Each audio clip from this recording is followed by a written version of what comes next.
said that he was okay and that he was in charge of the ship right now and that he was negotiating the return of the captain. He flew actually to Mogadishu, I think he said, or someplace.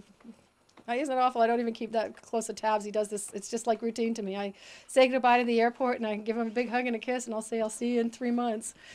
But you know, he'd been in touch with me, and he got to the ship and was just heading back in out to port. You know, they get into port and then heading back out again. So obviously it was heading back in, and that's why he was close. Usually the ship, he told me that the ships usually sail several hundred miles, 600 or 700 miles off the coast. And this particular, because he was coming back into port, he was closer to the shore. I knew exactly where he was. I got an email from him, and I knew he was heading into Mombasa, and he had even made a comment that the pirate activity had been picking up. I just heard this morning through a friend that called me up and said that he had heard of a hijacking, and he asked me the name of Richard's ship, and I said it was the Alabama.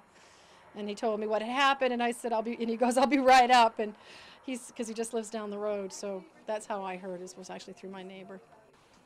Always concerns me. Any kind of, possibility of anything bad happening. I always hoped it wasn't going to happen to us, but I would love to be able to hear from my husband, and I'm sure when he gets a moment, I will be probably one of the first persons he does call. So, and I have a friend that actually has been kind of running interference for me and making sure that phone calls are being made and that people are getting in touch with me. And his union actually, which is Master Mates and Pilots, and he particularly uses the office in Boston.